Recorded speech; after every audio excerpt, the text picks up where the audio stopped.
All right, welcome back to the Fight Talk. Today I am joined by an OG on the channel. I am joined by Hustle Grip. How you doing, bro? I'm good, Krish, man. Thank you for having me back, man. How are you? I'm good, man. Thanks for coming back on. It's been a while, almost a Pleasure, bro. year. I think it's been a year and 6 days since the last time we did an interview, which is kind of Wow. crazy. But yeah, Yeah, you're man. back It's on been a now. while. Yep, it's been a hell of a year as well. I can see your work you've been doing. So let's just Thanks, bro. get straight right into it. We've got a card coming up January 20th, Misfits hmm 12. Are you going to be emceeing for that? Um, right now, I mean, I believe so. I believe I should be doing it, but I'm just still waiting on confirmation. But from what I've heard, I think I am doing it.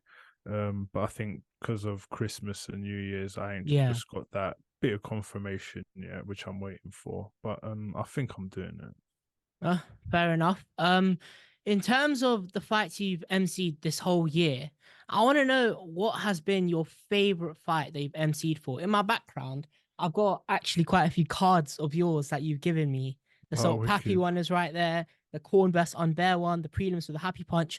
Out of all of them, what has been your favorite? Oh, that's a tough one. I mean, you mean like in favorite as how the fight went, or In terms of, or the crowd and like what I felt? yeah, Yeah, that so was a good announcement. yeah. So the announcement that you gave, the crowd's energy when they reacted to the announcement, when you say let's hear some thunder, all of that. What was the best crowd that you probably were surrounded by? Um, that's a tough one. I mean, there were some good ones, but you know what? The one that sticks out to me is Anthony Taylor versus King Kenny. Oh wow. That one, yeah, that one, like when I started introducing Kenny, the crowd really started to turn up, and I felt that one. And I remember that night I was like, that got the announcement for the night for me. But there were some other wicked ones as well, man. Like the Salt Pappy Slim was good. Yeah. Um what else? There's been quite a few, man. But yeah, definitely the Anthony Taylor King Kenny one was awesome, man. So Like would you when say, I threw it over to Kenny and then yeah, started announcing Kenny, you really hear the crowd turn up, and that was an awesome moment for me. that's sick, man. Would you say that it's mainly to do with the Prime card then? Is that probably the best arena you've been in this year in terms of Misfits? Yeah, definitely, it's definitely the biggest. But O2 for Misfits One was awesome as well. Oh yeah, I remember being there. That But was you know what? sick. There was other Misfit shows. It was amazing. The crowds. You gotta give it to the influencer crowd, man, because Definitely. like the only time I sort of get that sort of energy is from a packed out York Hall from a pro show. Um, but yeah, like there's been awesome moments, man. But definitely the prime card was special, man. I can imagine. What was your favorite fight then? Forget about emceeing for that night on the Prime card. The fight in general, of course, there was a lot of controversy behind pretty much every fight that I've seen has had controversy on that card. But what has been your favorite fight you've seen in that card? And then another question after is what has been your favorite fight, like as a whole? In general. Yeah, in general. Um, you know what? I did like I really did like the Dean the Great versus Waleed Yeah. Sharks rematch. That was a good fight. Um the Slim Salt Pappy was very good. That's a fight that I didn't want to happen at the same time. Like when that fight was announced, I was like, man, I didn't really want to see these two go head to head. Yeah. I Um, was crushed. I remember sitting there at home. I watched Pappy get knocked down, and I was like, "Oh God," because I love Salt Pappy and also Coach yeah. Solomon and stuff. Like, yeah, it's like to my heart in it. So it's like, Well, when I saw him go down, and I love I mean, Slim too. I mean, for me, there was a few reasons, like, because like I get on really well with Slim's lot, and Yeah. like always on fight week, like me and Slim get on really well, and and with Salt Pappy, you know, we're both happy punch, and I get on really really well with Coach Soul as well, Yeah. and all that crew, and and now Fox and Soul are training at my manager's gym, so it's like we're sort of in that circle. So like, and not only that, when believe it or not, when I practice warming up my vocal cords before a show, I always practice Slim's name and Salt Pappy's name.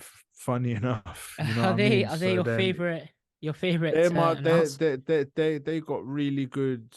Um, I really enjoy their names and how to project their names out when I announce. They're my Yeah. favorite. So like when like in my hotel room or even when I'm at home, even for a pro show, I practice their names. It really gets Oh the wow. vocal cords going. And then when they announced that them two are fighting, I was like, oh man, what are the chances, man? But yeah, so that's the reason why I didn't want that fight to happen. But I didn't like it was an entertaining fight. It was just like, both showed heart in that fight. 100%. So Yeah. that was one of my favorite fights. And then like for an overall fight, It doesn't even have to be Misfits or influencer boxing, just in general. oh, oh, Yeah, you know as a what? whole. Then the fight of the year for me was Sonny Edwards versus Bam Bam. Mate, That that was oh my god. Thing is, I wanted Sonny Edwards to win, yeah. but it was a great fight. It was a great fight. Yeah, man. Like, I've met Sonny a few times, and we spoke a little bit like in DMs during COVID. Fair enough. Yeah. So yeah, I mean, I wanted Sonny to win also, but like as like watching it from an sort of biased view, that was proper boxing, and like Yeah.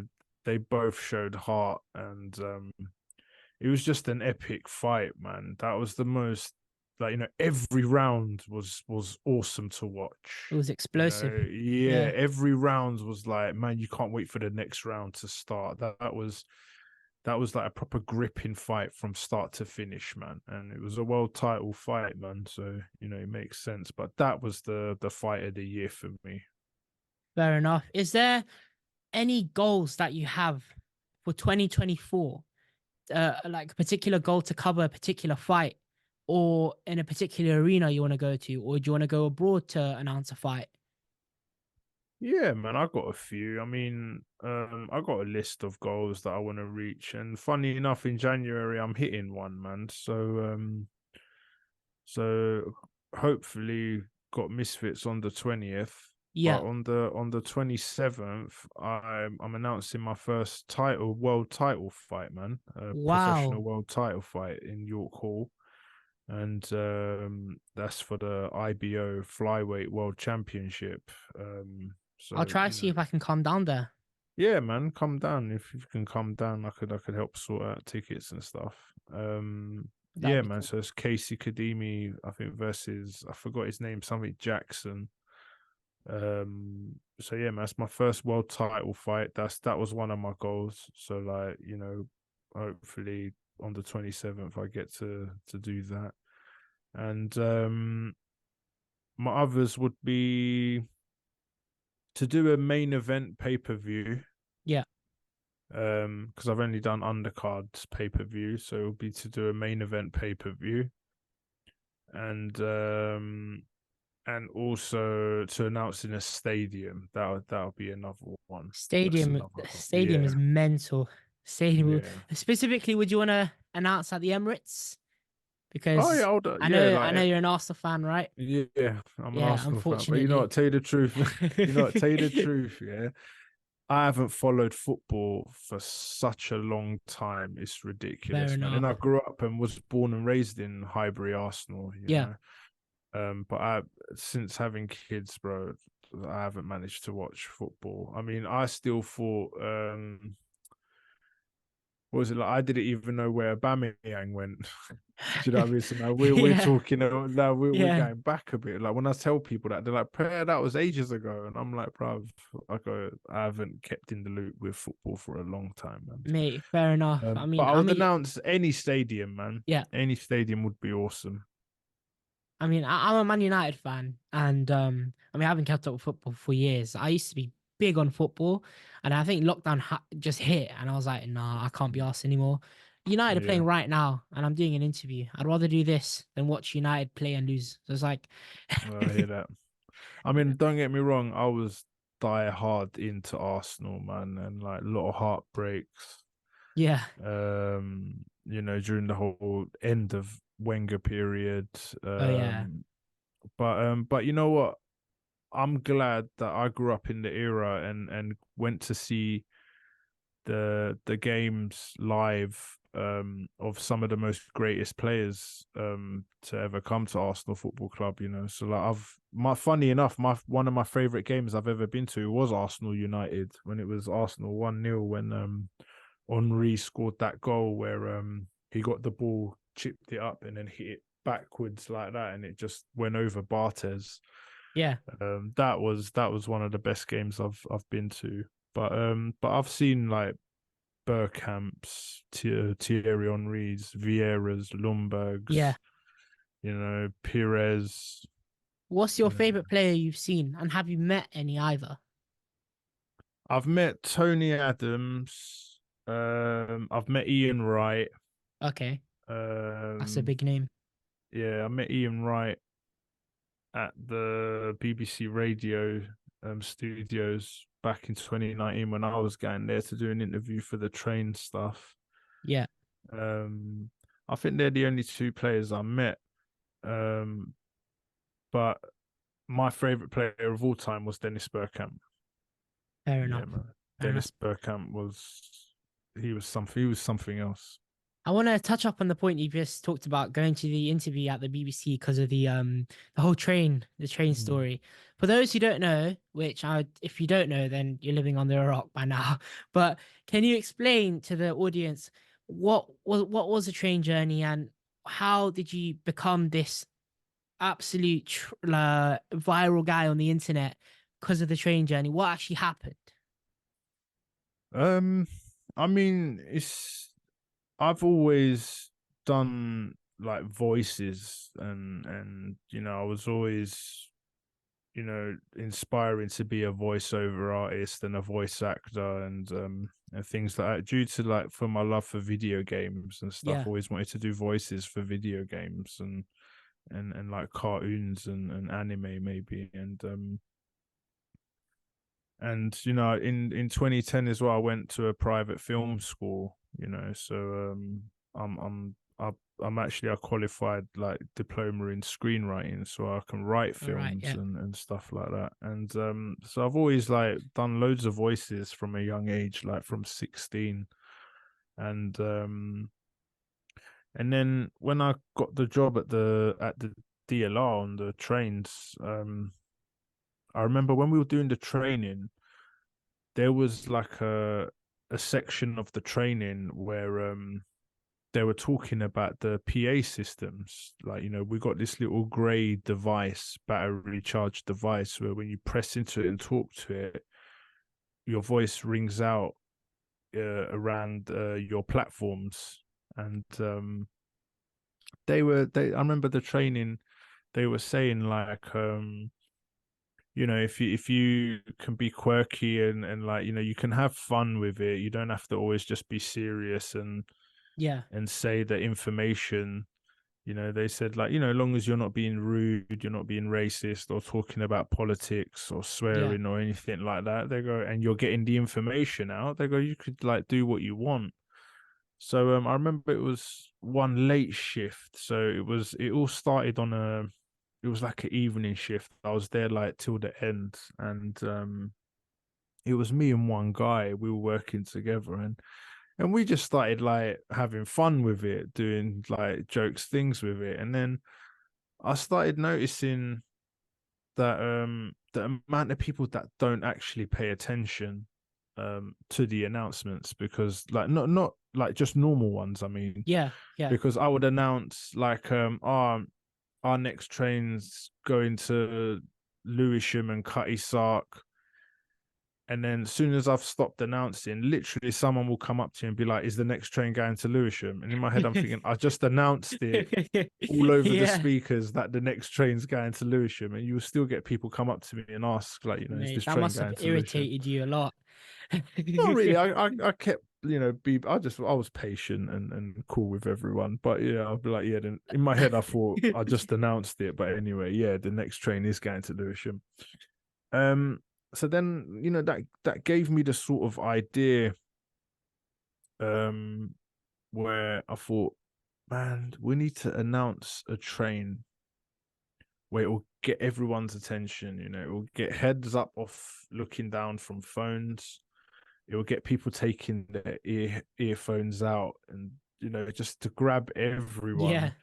And then I thought, what can, what's the best announcement possible? And like, I'm a boxing fan, and I'm a huge fan of like Michael Buffer and Jimmy Lennon Jr. And I just thought, you know what, the boxers get the best intros, yeah, they do. and I just thought, yeah, let's announce it as a boxer. And then that's how it started. Then me and my mate were just like messing around, and we were like, yeah, it was like coming up with the ideas. Like, yeah, it weighs 600 tons. It doesn't, but I just thought it weighs 600 tons of pure steel, always on time with zero delays, introducing the undefeated best train service in the Yeah. world.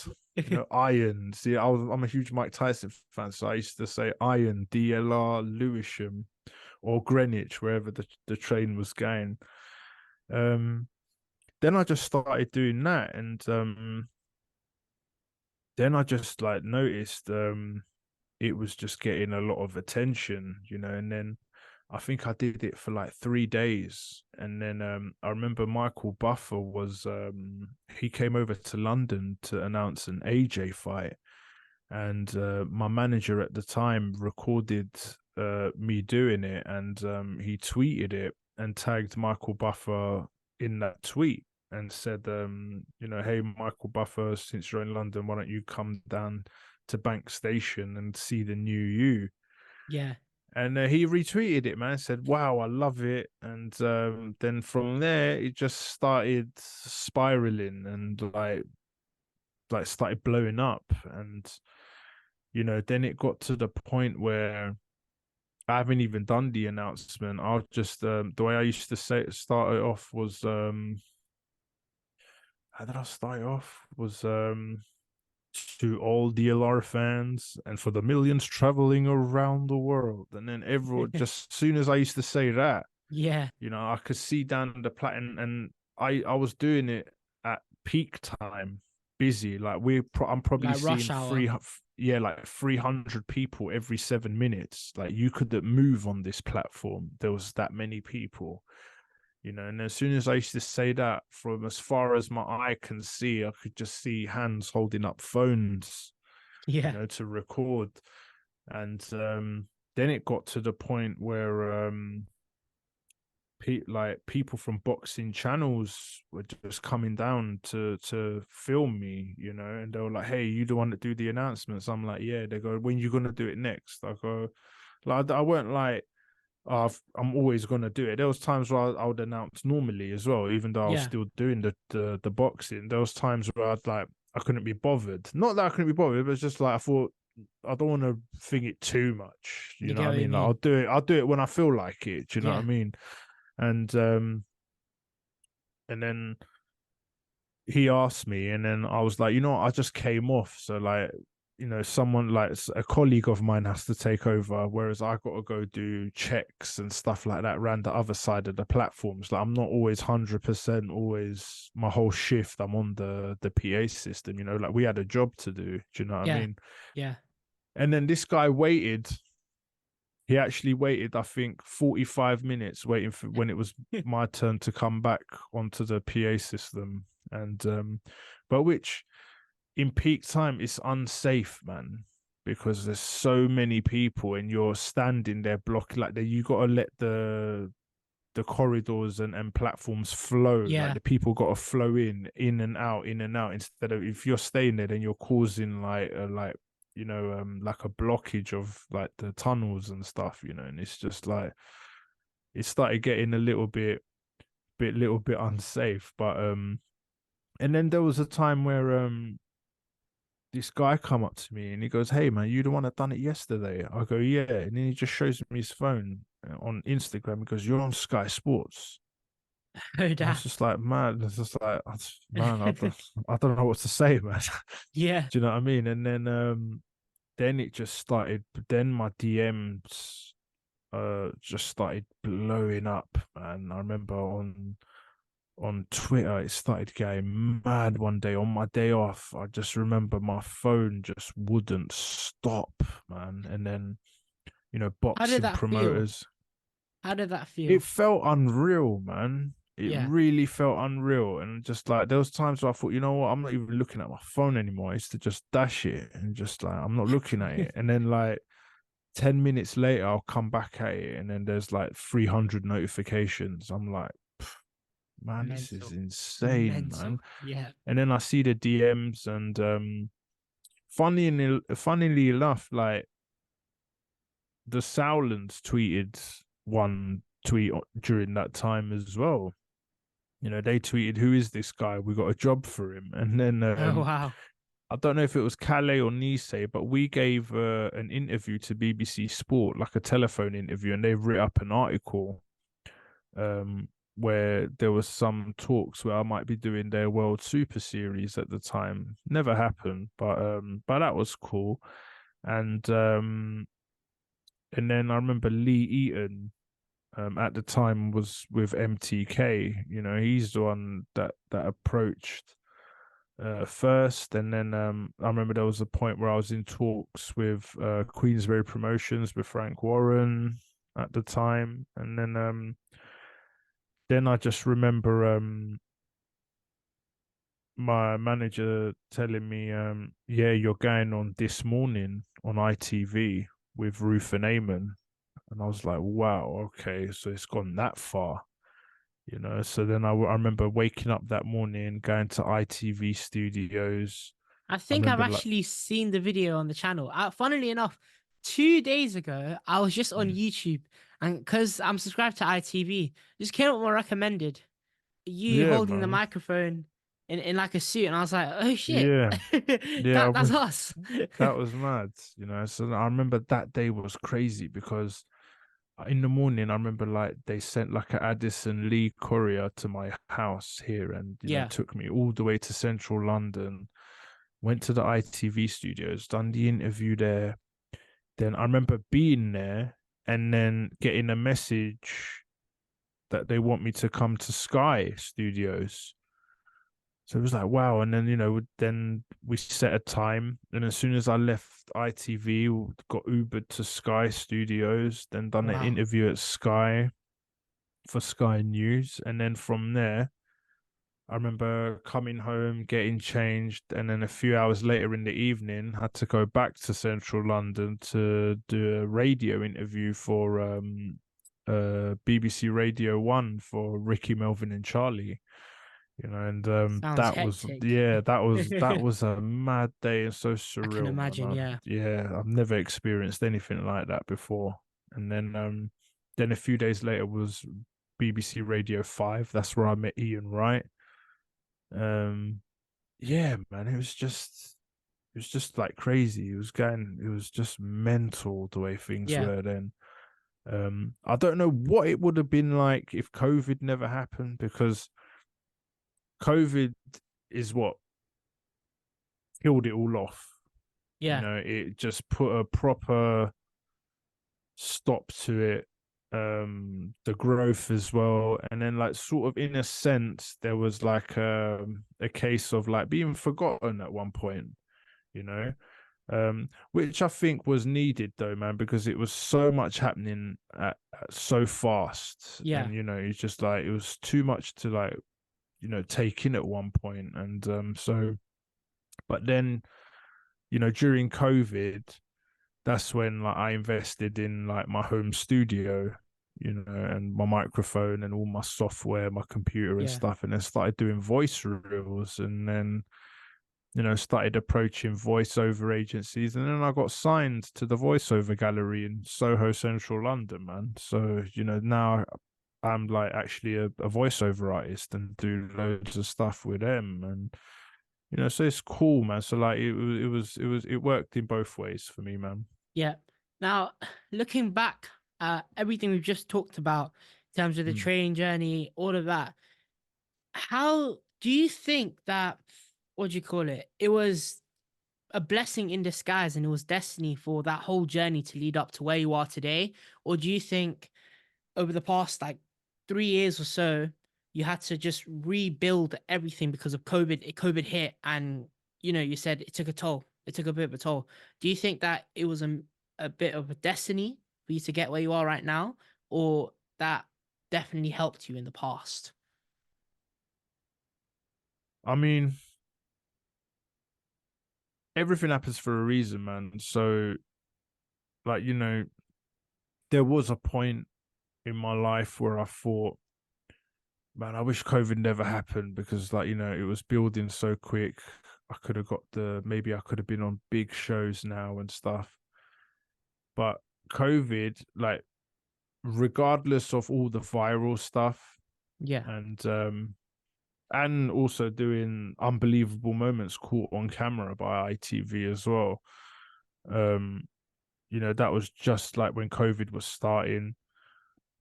It sort of was a blessing, but I was like, at the time I was a bit pissed off with it, I because can imagine. Yeah, I had to I basically did have to rebuild. I had to play a year catch up, and it was hard because after I'd got my pro MC license, I just went self-employed. I yeah, decided, this is what I'm gonna do now. I'm gonna push this um to do this full time. Then COVID happened, and then I'd just gone self-employed. I'd left the job, so there was no income coming in. There yeah, was no boxing shows to get income, and because there weren't no boxing shows, like my MCing sort of got a bit forgotten. So it was tough times, man. And man, I just remember then when shows. I remember when shows started to come back. The amount of times like I've gone to a show, I've gone to the weigh-in, yeah, and one fighter's tested positive, so that's it. The whole show's gone, yeah, cancelled. The whole show's been called off. I'm not getting paid. Um, it was hard, man. Then when shows actually did come back, I was working so many small hall shows, man. Which now when I look back, I'm really grateful for, because it helped me fine tune and work on my craft, and like work with the crowd. I'll be like, okay, this works, this doesn't do, and this tone's better than that one. yeah, Maybe if I say the name like this, it got me, and it got like more you do it, the more better you get, So like at the time, I was thinking, man, I want to get the big shows. Do you know what I mean? Like I want to do the big ones, and but now when I look back at it, I wouldn't have changed anything. yeah, I'm glad to have done all the small hall shows, and I still do them. If the call comes in and they're saying, "Hey, are you free? We want you to do this show," and I ain't got nothing booked, I'm taking it. I yeah, ain't got nothing, no problems doing the small hall shows at all, because they're great, man. And being a fan of boxing, you really get to see really good boxing fights. And when they're sold out and packed, the atmosphere is great as well. and you get to meet more people and network in the industry, man. So like now I've worked with so many promoters, and I've met so many cool people, and and it's great to work with these people, man. And it just like, and being, professional in it all just should, like, helps them to see, like, Hus does a good job, and then Yeah, like so many people have recommended me to other promoters and stuff, and it's just, I've just grown the business like that. So like I'm always glad. I'm glad now the way it all turned out, man. fair enough, man. And to sum it all off, I just want to ask you one last question. In terms of Go just for it. everything that's happened in your life this whole year of 2023, it doesn't even have to be related to boxing or professional boxing, any of that. What has just been your favorite moment? It can be like something you've done with your family, something like that. What's been your favorite moment of 2023? Um, that's a hard one. Yes, I that's would why I probably, saved it for last. I would probably say, like what's that word I'm looking for, man? Probably like re-establishing and coming back to my faith. Fair enough. Yeah. That's been a life game changer for me. Um, it really helps me, and I'm glad that it's really brought me back close to my faith. And it's, I pray every day, and be grateful every day to the Creator, Alhamdulillah. And yeah, that's been the best thing that's happened this year for me. Well, that's great, bro. I really appreciate you Yeah. coming on today for the second Thank you, time. man. Thank you, And man. it sums up the whole of 2023. This might be the last interview of 2023. And I'm happy to leave it with an absolute banger with my guy Hus. So thank you for Thank you, coming on, man. my friend. It's always a pleasure, man. And keep at it, bro, because you do good stuff, man. I appreciate you, bro. And what's it? Whenever you need me to come on, I'm always there. If you need anything, I'm always there, bro. Definitely, my guy.